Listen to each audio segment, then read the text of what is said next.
Alena and Zander stared at each other, wordlessly acknowledging what he was saying without a word passing between them. Alena knew there was only one reason Zander would be done like this. He met someone else. They swore to each other from the beginning that they would fight for each other until the very end.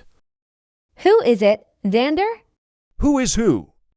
Who are you sleeping with? Alena, you sound crazy. There is no one.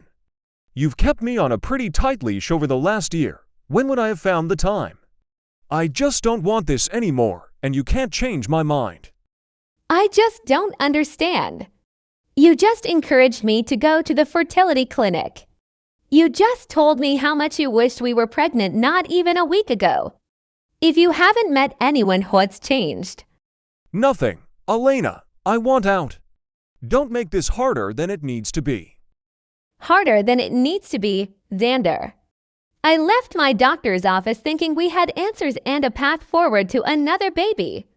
And now I'm not only losing the chance to have the baby I desperately wanted, I'm losing my husband.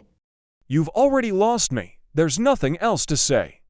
I've already secured an apartment a few blocks away. It's just a two-bedroom. But the kids can share a room. Alena couldn't believe what she was hearing. They had taken the last few weeks off from trying, and he'd taken some space. But she never expected this to happen. She didn't believe him. She had to convince him this wasn't the right decision. But I love you. Don't you love me too? Let's try couples counseling and get back to why we fell in love to begin with. Our kids deserve us making this work. Don't you think they deserve parents who love each other? They deserve parents who are happy, Alena. And I'm not happy with you anymore. I'll be moving out next week.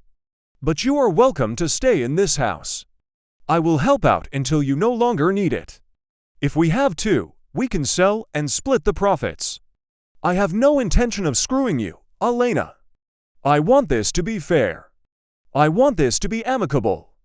Please let me leave in peace. Alena looked him in the eye and didn't recognize who she was looking at. It was like staring into the eyes of someone she'd never met before. She didn't know what happened, only that she couldn't make him stay. Maybe some space would give them some clarity. In fact, she was sure of it. Alena simply nodded at Zander and walked into the kitchen to start dinner and wrap her around how differently her life was going to look. For the next several weeks, everything went as Zander said they would. He moved into a small apartment, less than 5 minutes from their house.